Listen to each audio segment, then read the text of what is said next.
أعوذ بالله من الشيطان الرجيم بسم الله الرحمن الرحيم আসসালামু আলাইকুম ওয়া রাহমাতুল্লাহ।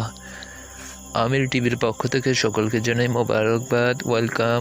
এই নকশাটি দিয়ে যে কোনো জিনগ্রস্ত রোগীর উপরে আপনি আসরকারী জিনকে হাজির করতে পারবেন এবং হাজির করার পর কথাবার্তা বলে শর্ত শরাত করে ছেড়ে দিতে পারেন। এই আমলটি যে কেউ করতে যাবেন না, একমাত্র মোদাব্বির আমিলিন হজরত যারা জিন জাদুর চিকিৎসা করেন, ইলাজ মুআলাজা করেন, তারা এই আমলটি করবেন, ইনশাআল্লাহ উপকৃত হবেন।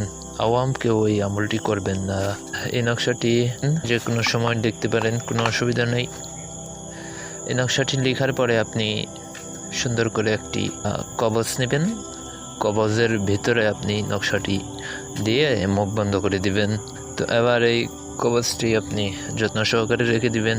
যখন আপনি আপনার সামনে কোনো রোগী আসবে, জিনগ্রস্ত রোগী আসবে আর রোগীর উপরে জিনকে হাজির করতে হবে, তখন আপনি তো পাক সাফ হালতে থাকবেনই, পাশাপাশি রোগী এবং যে ঘরে আপনি রোগীকে বসাবেন সেই ঘর পাক সাফ রাখবেন।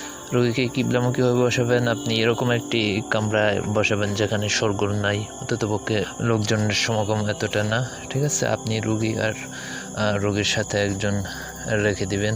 আর রোগী যদি দস্তাদস্তি করে, জিন হাজির হওয়ার পরে রোগীকে ধরার জন্য অনেক সময় প্রয়োজন হয়, আর মহিলা রোগী হলে রোগীর আত্মীয় স্বজন একজন সাথে রাখবেন।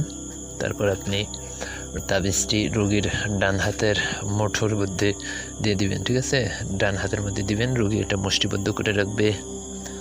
তো ইনশাআল্লাহ দেখবেন কয়েক মিনিট গেলেই দেখবেন রোগীর ওপর যেটাই থাকুক না কেন আসরকারী জিন্নাত সে হাজির হয়ে যাবে এবং আপনার সাথে কথাবার্তা বলা শুরু করে দিবে। আবদ্ধ ইসিমের নকশা মুরব্বা দেখেই বুঝতে পারছেন, রোগীর উপর জিন্নাত বা আসরকারী যেটাই হোক না কেন সেটা হাজির হয়ে গেলে আপনি কথাবার্তা বলে শর্ত শরত করে আপনি সারিয়ে নেবেন।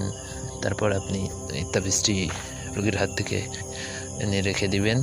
তারপর আপনি রোগীকে যখন জিন চলে যাবে শরীর বন্ধের জন্য আপনি একটি তদবির দিয়ে দিবেন। আর চেষ্টা করবেন যে কোনো জিন যখন রোগীর উপরে হাজির হবে তার সাথে কথাবার্তা বলে শর্ত শরাত করে, প্রয়োজনে আপনি চুক্তি নামা লিখে নিতে পারেন যে আবার আসলে তোমার বিরুদ্ধে এই ব্যবস্থা গ্রহণ করব, তাহলে ইনশাল্লাহ এটা বেশি নিরাপদ হবে, ঠিক আছে।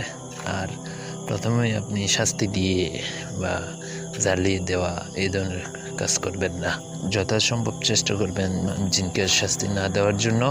তো এই ছিল আজকের ভিডিওটি কেমন লাগলো জানাবেন। আপনি যদি এই চ্যানেলে নতুন এসে থাকেন চ্যানেলটি সাবস্ক্রাইব করবেন এবং আমাদের পাশে থাকবেন। সবাই ভালো থাকেন, সুস্থ থাকেন, আমির টিভির সাথেই থাকেন। আল্লাহ হাফেজ।